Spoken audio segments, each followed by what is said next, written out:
October 29th, 2018, Lion Air Flight 610 lifts off from Jakarta, Indonesia. 189 people on board. 13 minutes later, Jakarta ATC loses its contact with plane. The flight hit the Java Sea at over 450 miles per hour. All 189 people died. 5 months later, Ethiopian Airlines Flight 302 crashes 6 minutes after the takeoff. 157 more people lose their life. Separated by months and continents, these two crashes had one thing in common. Both aircraft were built, certified, and delivered by the same company. The obvious question is, how does a company that built the gold standard of commercial aviation kill 346 people the same way, twice, in 5 months? But that's actually the wrong question. The right question is, what does a system have to look like on the inside for that to even be possible?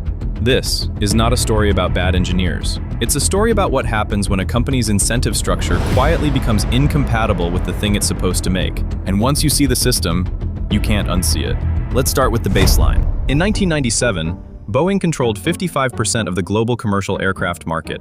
The 737, originally introduced in 1968, was the best-selling commercial aircraft in aviation history.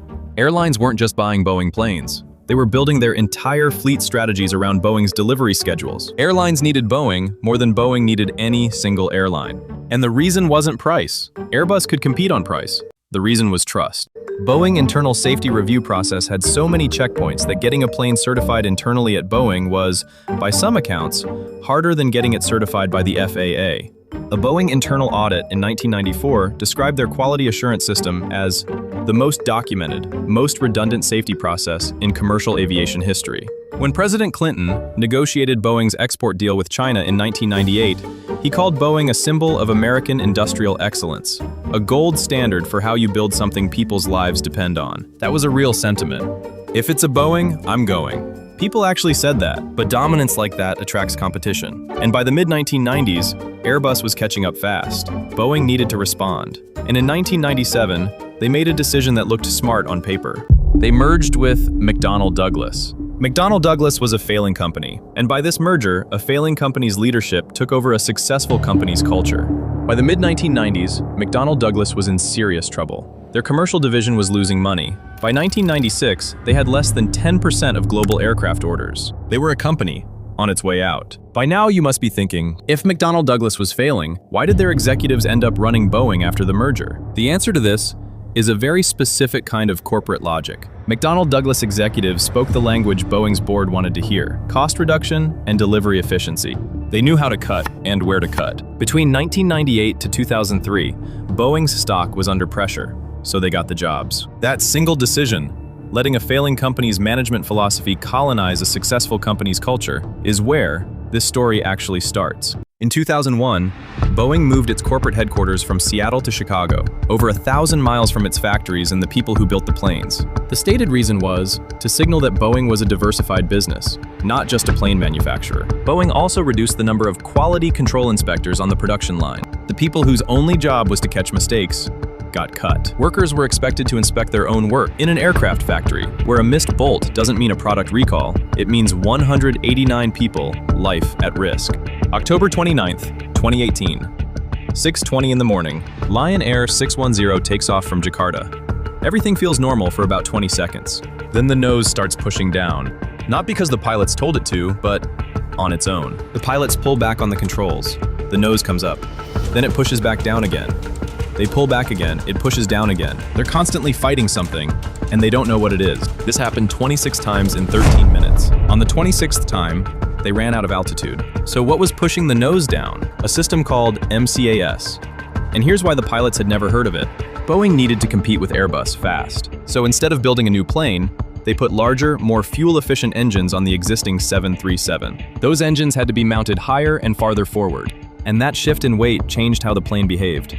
At certain speeds, it wanted to pitch its nose upward. So Boeing wrote a software fix, MCAS, that would automatically push the nose back down whenever that happened.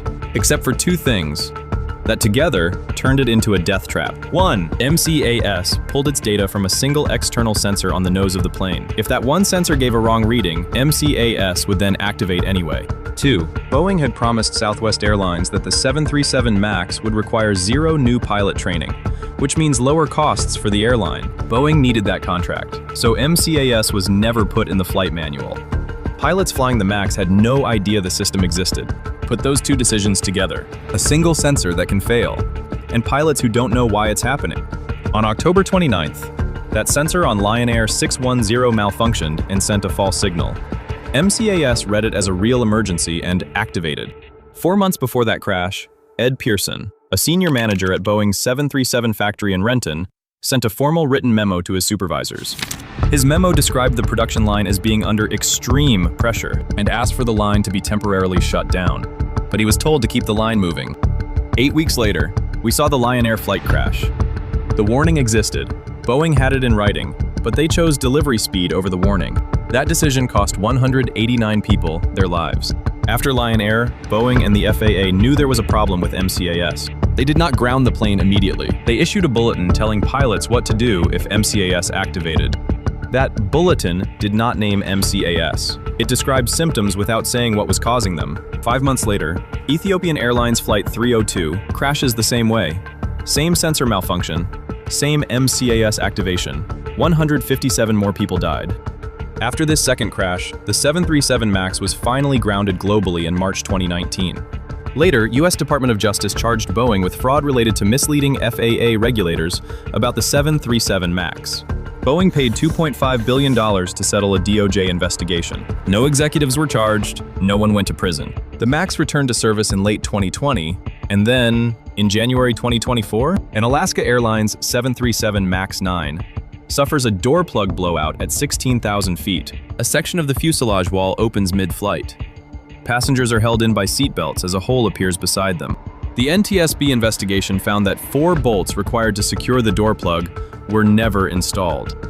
6 weeks after that incident, John Barnett, a Boeing quality control manager who had spent years filing internal safety complaints, was found dead in a South Carolina parking lot. He was scheduled to give sworn testimony against Boeing the following morning. Boeing didn't fail because no one cared. It failed because the system rewarded the wrong things. And systems like that don't collapse all at once. They work, right up until the moment they kill someone.